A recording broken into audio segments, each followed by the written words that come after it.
Hi, this is the Xiaomi 13T Pro and I'll show you how to lock SIM card with SIM pin on this device.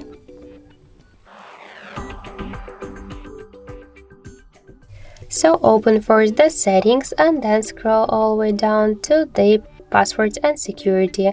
Tap here to the privacy and scroll down to more security settings. Here you'll see SIM lock section, just tap on it.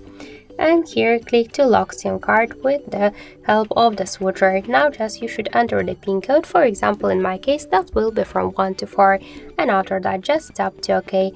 So now we could see that our SIM card successfully locked with the SIM PIN code. So that's it. Thank you for watching, and if you find this video helpful, leave thumbs up and subscribe.